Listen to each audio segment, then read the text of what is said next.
போக்குவரத்து தொழிலாளர்கள் இன்று தொழிலாளர் நல ஆணையருடன் நடைபெற்ற பேச்சுவார்த்தையில் எந்தவித உடன்பாடும் எட்டப்படவில்லை.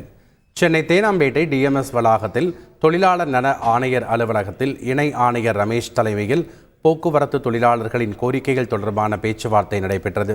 இதில் சிஐடியு, அண்ணா தொழிற்சங்கம், ஏஐடியூசி உள்ளிட்ட 27 சங்க நிர்வாகிகள் கலந்து கொண்டார்கள். அரசு தரப்பில் போக்குவரத்து கழக மேலாண் இயக்குநர்கள் கலந்து கொண்டனர். இந்த பேச்சுவார்த்தையில் போக்குவரத்து தொழிலாளர்களின் கோரிக்கைகளை ஏற்பது தொடர்பாக எந்த உடன்பாடும் எட்டப்படவில்லை. கூட்டத்திற்கு பின்னர் செய்தியாளர்களிடம் பேசிய மாநில தலைவர் சவுந்தரராஜன், 15வது ஊதிய குழு தொடர்பாக பேச்சுவார்த்தை நடத்த 14 பேர் கொண்ட குழுவை அரசு அமைக்க அரசு ஒப்புக்கொண்டுள்ளதாகவும், அடுத்த கட்ட பேச்சுவார்த்தை வரும் 21ஆம் தேதி நடைபெற உள்ளதாகவும் சவுந்தரராஜன் கூறினார். ஊதிய ஒப்பந்த பேச்சுவார்த்தை தேதி குறிப்பிட்டு நடத்துவது என்று அவர்கள் சொல்லியிருக்கிற நிலையில் நாங்கள் வலியுறுத்தியது 3000 ரூபாய் இடைக்கால நிவாரணமாக உடனே எங்களுக்கு வழங்க ஏற்பாடு செய்யுங்கள், பேச்சுவார்த்தையை தொடர்ந்து நடத்துவதற்காக என்ற முறையிலேயே அதை நாங்கள் வலியுறுத்தி இருக்கிறோம். பல கழகங்களில் மதுரை கழகம், புதுக்கோட்டை கழகம், விழுப்புரம் கழகம், திண்டுக்கல் கழகம், இப்படி இருக்கிற இந்த எல்லா கழகங்களிலும் இடமாற்றம், வண்டியை விட்டு இறக்குவது, ஆப்ஷன் போடுவது, இது போன்ற அதாவது வண்டியினுடைய ஓடும் தூரத்தை அதிகப்படுத்துவது போன்ற பலவிதமான நடவடிக்கைகளை பல கழகங்களிலே எடுத்திருக்கிறார்கள். அதற்கான விவரங்களை கொடுத்து இந்த நடவடிக்கைகளை எல்லாம் கைவிட வேண்டும் என்று சொன்னோம். 15வது ஊதிய பேச்சுவார்த்தையை உடனடியாக தொடங்க வேண்டும்.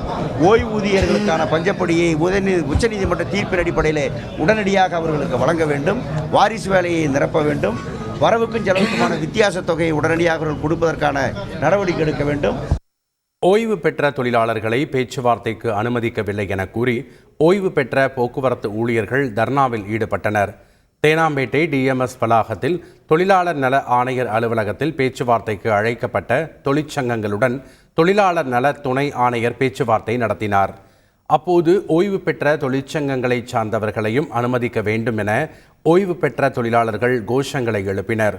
இதனைத் தொடர்ந்து ஆணையர் அலுவலகம் முன்பு தர்ணாவிலும் ஈடுபட்டனர். தொழிற்சங்க நிர்வாகிகளுக்கும் ஓய்வு பெற்ற தொழிலாளர்களுக்கும் இடையே வாக்குவாதம் ஏற்பட்டது.